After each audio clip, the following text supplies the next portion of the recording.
Because the whole world, What's the question? initially, the hatred of Jews was the principal teaching in the madrasas in Africa. Because it only concerned the Jews, nobody said anything. Now, it has translated into the teaching of hatred of Christians as well. And so, the Africans are the principal victims of these madrasas now. And that is why, increasingly, African governments are becoming sensitive to the madrasas in Africa and to the anti-Semitism that is taught in Africa. Will that phenomenon be replicated in Western Europe and America? Already it is being replicated in Western Europe, because you have in England, the question of the madrasas of England, sponsored by Saudi Arabia, is becoming a major problem in British politics. Because the hatred that is taught in madrasas in London is not now limited to Jews, the hatred of Jews, it's also translating now to the hatred of Christians. The same thing is happening in France and all over Europe. So they have actually been, tolerating hatred when it concerned only the Jews. Sounds very now similar. It is extending to the hatred of Christians. Sounds very similar to what happened with Germany's National Socialist Party. Of course, exactly. I mean, it's exactly what happened in Nazi Germany when the Nazis were only persecuting Jews. It was okay. But when they started persecuting gays, they started persecuting political dissidents, and every other person who didn't subscribe to the philosophy, then it became a problem.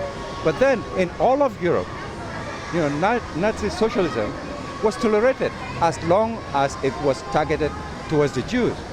But the problem is hatred metastasizes. You cannot control the growth of hatred. Once you subscribe and you tolerate one form of hatred, it always degenerates into the hatred of all. So those who tolerate in the beginning, in all of history, those who tolerate the hatred of Jews always end up having to fight the hatred of other members of their community. And it brings a tyranny to power. That is the easiest way of tyranny getting to power.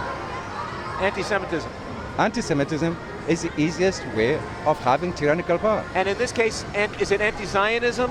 Anti-Zionism, anti-Semitism, it's the same thing. I mean, the people try to make a difference. There is no difference between anti-Semitism and anti-Zionism, because Zionism was a response to anti-Semitism. So if you expect people to self-defend themselves, to self-preserve themselves, like the Jews were discriminated against, then you need Zionism for that self-defense. So if you hate the Jews, you will hate Zionism. There is no difference between Zionism and anti-Semitism.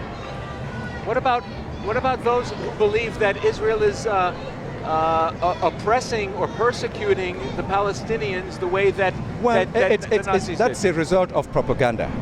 Now, in 1948, Israel accepted a two-state solution.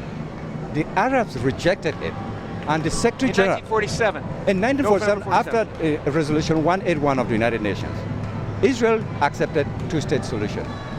All the Arab states refused to accept it.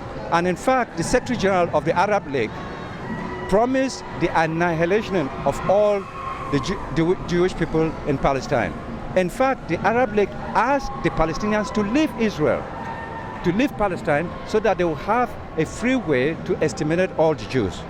Is that why the Palestinians have refugees? That's why the Palestinians left, because they were encouraged by the Arab League to leave Palestine, to give them way to persecute, to annihilate the Jewish population. That was Azam Hassim. That was the Secretary General of the Arab League in 1947.